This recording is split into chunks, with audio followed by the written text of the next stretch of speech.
단순히 수입률을 벌기 위한 불성실한 사무실일 확률이 높기에 조심해야 합니다. 이런 경우 계약 시 사무실에서 기각 시 안녕하세요. 이원우 법률사무소입니다. 앞서 영상에서 개인회생 신청 자격에 대해 조금 더 자세히 알아봤는데요. 개인회생은 신청 자격이 된다고 해서 바로 면책이 되는 제도는 아닙니다. 실제로 최종적으로 면책 결정까지 받은 경우는 단 60%이 않습니다.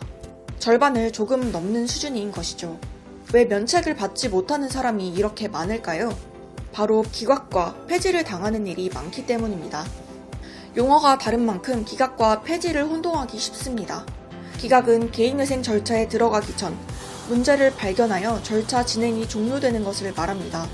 폐지는 개인회생 절차 진행 중 인가 후라도 회생을 진행할 수 없는 문제가 발견되었을 때 법원에서 결정하는 것입니다.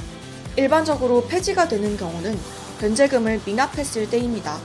실무상 3회 이상 미납되는 경우 개인회생 폐지가 될 확률이 높아지는데요. 이렇게 폐지가 된다면 이미 납부한 변제금 등이 환불되지 않고 폐지되는 즉시 추심이 시작되며 채권사에서 일시 상환 등을 요구할 수 있기에 초반 미납되지 않고 납부할 수 있는 변제금 산정이 가장 중요할 수 있습니다. 개인회생 절차 진행 중 변제금 미납 상황이 발생되지 않는다면 폐지는 일어나지 않기에 너무 걱정하실 필요는 없습니다. 그렇다면 기각의 경우 어떨까요? 빚을 갚으려고 큰 마음을 먹고 개인회생을 시작했는데 기각 사유가 있어 기각이 되면 큰일일 수 있습니다. 특히 기각 사유가 심각할 경우 평생 개인회생을 할 수 없게 될 수도 있으며 개인회생 사기죄 등으로 적발될 경우 벌금이나 심각한 경우 징역을 받을 수도 있기 때문에 개인회생 신청 전 기각 사유에 대해 잘 알아보고 문제가 될 만한 행동은 시도조차 하지 않는 게 좋습니다.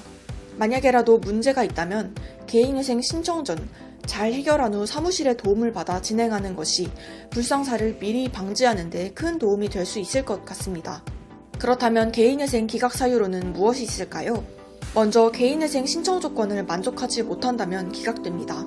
개인회생은 신청 자격에 해당되어야만 신청을 통해 이용할 수 있는 채무조정 제도로 재산이 채무보다 많거나 지속적인 소득을 증명할 수 없거나 소득 활동을 하고 있지 않다면 기각의 사유가 됩니다. 또한 무담보 채무가 5억이 넘거나 담보 채무가 10억이 넘을 경우에도 기각 사유에 해당되며 개인회생 혹은 파산 절차를 통해 이미 면책을 받은 이력이 있다면 면책 결정 후 5년이 지나야만 가능한데요. 만약 면책 후 5년이 경과하지 않은 시점에서 재회생을 하려다 기각을 당하는 경우도 있습니다. 이때 개인회생 신청 자격에 해당되기 위해 서류를 조작하거나 재산을 은닉하는 경우들이 있습니다. 예를 들어 임대차 보증금을 다운계약서로 작성한다거나 급하게 배우자에게 모든 재산을 돌린 이후 위장 이혼을 한다거나 서류를 조작하여 재산을 감추는 행동들을 의외로 많은 분들이 하시는데요. 여기서 중요한 점은 개인회생이 진행되는 장소입니다. 개인회생은 법원에서 진행되는 법적 절차이며 개인회생을 진행하는 판사님과 회생위원분들은 바로 이 개인회생 서류만 파시는 분들로 이런 경우 100% 적발이 되며 이렇게 기각되면 평생 개인회생을 이용할 수 없게 되기에 조심해야 합니다. 개인회생 신청 자격에 해당되지 않는 경우 말고도 서류를 제때 제출하지 않고 보정을 성실하게 수행하지 않으면 기각이 되기도 합니다. 한번 보정 제출이 늦었다고 바로 기각이 되는 것은 아니지만 계속해서 서류가 누락될 경우 개인회생 기각 사유가 됩니다. 또한 실제 변제를 할 의지가 금지명령, 중지명령 등으로 압류 및 강제 집행을 중단시킬 목적만으로 개인회생을 신청했다면 이 역시 기각 사유가 될 수 있습니다. 이외에도 개인회생은 신청 시 법원의 송달료와 인지대 같은 법 비용이 발생되는데요. 이런 절차의 비용을 납부하지 않을 경우나 변제 계획 안에 제출 기한을 준수하지 않을 때, 개인회생 절차의 의함이 채권자 일반의 이익에 적합하지 않은 때, 그 밖에 신청이 성실하지 않거나 상당한 이유 없이 절차를 지연시킬 때 개인회생은 기각될 수 있습니다. 이때 신청이 성실하지 않다란 특별한 기각의 사유에 해당되는 내용으로 회생 전에 소명 가능한 사용처 없이 급격히 채무가 증가했다거나 수입에 비해 과소비가 심할 경우 신청 직전 가족이나 지인, 친인척 채무만 완제하고 금융권 채무만으로 회생을 신청하는 경우로 이런 경우 기각이 될 수도 있지만 변제금이 올라갈 수도 있기에 개인회생 기각 사유에 해당될 사유가 있다면 일단 저희 이원우 법률사무소로 연락 주셔서 상담을 먼저 받아보시길 조심스럽게 이야기 드려봅니다. 개인회생 기각 결정 후에는 폐지일로부터 14일, 송달일로부터 7일 내에 즉시 항고할 수 있는데요. 기각 시 날짜를 잘 확인해서 즉시 항고 또는 재신청을 통해 개인회생을 얼마든지 이용할 수 있지만 위에 한번 이야기 드린 것처럼 재산 은닉이나 서류 조작 등이 걸릴 경우 평생 개인회생을 못하게 될 수도 있기에 그런 범법 행위는 절대로 시도하시면 안 된다고 다시 한 번 더 강조드려봅니다. 기각이든 폐지든 재신청은 얼마든지 가능합니다. 하지만 솔직히 개인회생 기각은 정상적인 개인회생 사무실에서는 거의 나오지 않는 결과물입니다.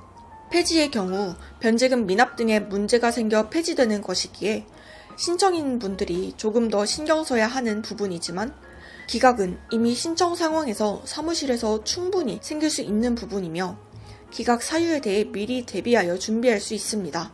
그럼에도 불구하고 기각이 나왔다는 것은 단순히 수임료를 벌기 위한 불성실한 사무실일 확률이 높기에 조심해야 합니다.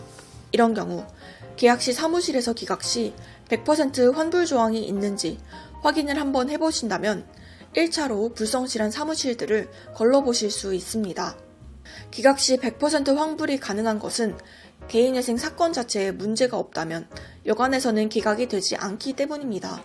따라서 일반적인 개인회생 사무실들의 경우 해소할 수 없는 기각 사유가 있다면 의뢰인분의 수임료를 낭비하게 하기보다는 사건 수임 자체를 거절하곤 합니다. 하지만 그게 아니라면 기각되지 않도록 최선을 다해 의뢰인분이 최대한 변제금을 낮출 수 있는 사항들을 찾아 성공적으로 면책까지 갈 수 있도록 최선을 다할 것입니다. 그러니 사건을 계약할 때 기각 시 100% 환불 조항이 있는지 꼭 확인해 보시길 바랍니다. 또한 이미 기각을 당한 후라도 개인회생 기각 사유를 해소한 후에는 재신청을 하여 정상적으로 인가를 받을 수 있으니 한 번 기각이나 폐지가 되었다고 포기하지 마시기 바라며 다시 한 번 더 개인회생을 평생 못할 수 있는 범법행위는 절대로 시도하지 마시길 바랍니다. 지금까지 개인회생 기각 사유에 대해 한번 알아봤는데요. 기각이 되었다고 무조건 개인회생 자격을 영원히 잃게 되는 건 아니지만 진행 자체가 오래 걸릴 수 있으니 신청 전 충분한 확인이 필요합니다.